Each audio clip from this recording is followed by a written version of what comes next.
আসসালামু আলাইকুম। আজকে সন্ধ্যায় নাস্তা করলাম চাউমিন। স্পাইসি ছিল অনেক। ডিম, পেঁয়াজ, কাঁচামরিচ, সয়া সস, টমেটো সস আর একটা ম্যাগি মশলা দিয়েছি। আর কোনো ভেজিটেবল ইউজ করা হয়নি। ফ্রাই প্যানের মধ্যে তেল দিলাম আর নুডলসটা আগে সিদ্ধ করে রেখেছি। এরপর একটু পেঁয়াজ দিয়ে দিলাম, তারপর দিলাম টমেটো। সব কিছু ভালো করে মিক্স করে একটু নরম হয়ে আসলে সাথে একটা হাঁসের ডিম দিয়ে দিলাম। ডিমটা একটু শক্ত হয়ে গেলে একদম জগা খিচুড়ি বানিয়ে ফেললাম একদম লড়াইতে। তারপরে একটু ম্যাগি মশলা দিয়েছিলাম। আমাদের বাসায় নুডলসের মশলা যা ছিল সবগুলো ফ্রাইড রাইস, মোমো এটা বানাই শেষ করে ফেলছি।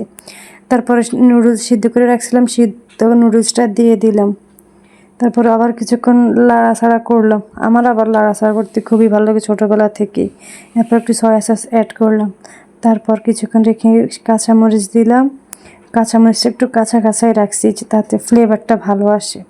তারপর আর কি প্লেটে নামিয়ে নিলাম। আল্লাহ হাফেজ, টাটা, শুভ সন্ধ্যা।